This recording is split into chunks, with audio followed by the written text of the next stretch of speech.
Why, hello, ladies and gentlemen of the cap. What am I? Again, I'm playing Fallout 3 and I keep listening to Three Dog.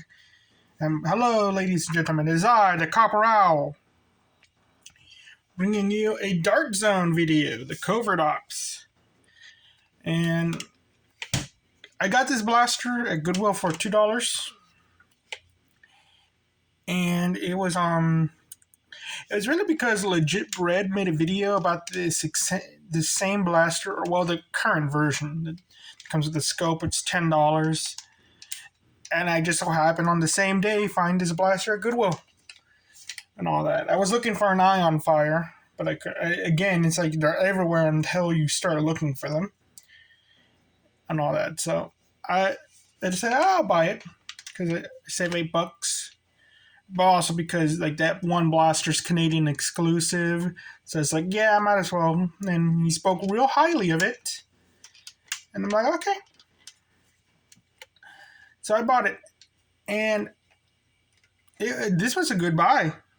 I was quite surprised at how good this blaster is, because Dark Zone to me kind of comes off more as like the cheap knockoff, but this, even though the materials feel a little cheaper, it's like this, how just playing with it. Like, look, hear that noise. It's like a nail gun. It's like this. I even opened this thing up. Like, this thing is really good, really strong. And the only problem is it's not a revolver. But compared to size to not a revolver, I mean hammer action. Compared to size of another 6-dart hammer action blaster, just look at that. It's a little smaller width-wise, a smaller profile, more slimmer, and all that. It's around the same size, but not as thick as a hammer shot. But it has that extra dart. There's another thing it has that is quite interesting. You could tell right here. My darts. This thing has no air restrictors in it. And that got me thinking, you can load half darts into this. I had to cut one of these in half because it's my only half darts. I'm going to buy more and all that later. And you could kind of, as you can see, not get it all the way. If you get yourself a pin or another dart, you could go boop, put them in all the way. I believe there's a name for this. I think it's called fletchetting, or I forget what it's called. But you can fit them in all the way, and it will fire, except for one problem. This little thing goes inside. It will stop the half darts from firing, so you got to remove it. There is a screw underneath the sticker. Okay, and this thing was a pain to put back together because there's a catch spring in here that went flying, and it took me a while to find the darn thing. And then it went flying again, and it took me a while to find the darn thing. So yeah, that was a real pain. And it will fire the half darts. It fires them pretty well. I tried loading 2 of them in there, and they can sort of fit, but it will not fire. It will jam. It actually damaged the good half dart. All that. Let me see. Russian roulette. Nothing. Nothing. There we go. Look how powerful that is. I have no idea where that ended up. So it wasn't just because of Legit Bread's video that got me to want to buy this, though I do admit he is a really good salesman. It was also because not because he bought me, because not buying it. I mean, it convinced me to buy it. But I mean, what made me really like it is the fact that I could. It feels like I'm wad powdering. I forget the terminology. I'm using a black powder pistol. That's what it feels like. I love black powder pistols. I own a flintlock pistol. I would love to own a .44 caliber revolver, that fires on black powder. The only problem is those things are very dangerous if you don't do it right. In that, if it's not sealed properly, a spark could go off and light up the other chambers, causing it to fire while still in the chamber and making it explode. And all that. And I believe you put grease at the end of them to also kind of stop that from happening. Though I was really tempted to get myself a black powder pistol at one point, but I didn't because it's like, no, I'm not gonna risk messing up and all that. But just having that action, just doing that with a blaster, I just enjoy it so much and all that. So that's why it's like, you know what, get this blaster. If you like just like LARPing and all that, yeah, get this blaster. It's pretty cool just for that.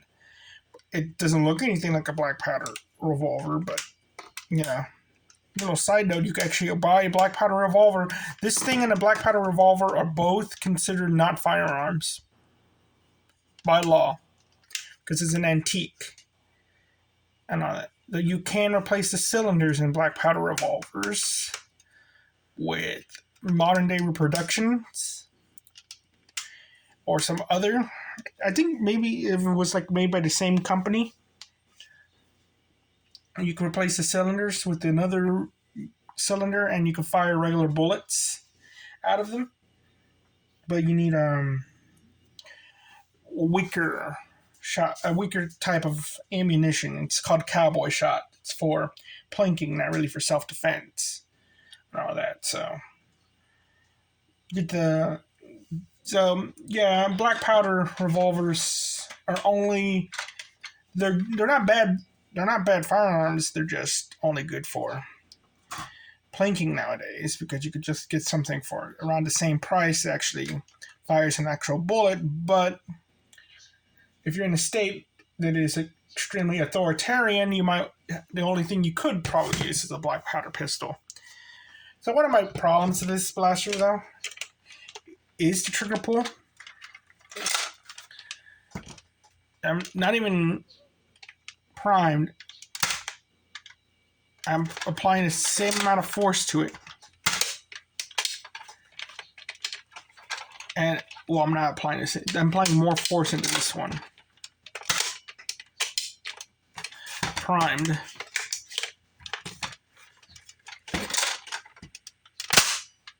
Firing them at the same time. You can kind of see it's real smooth.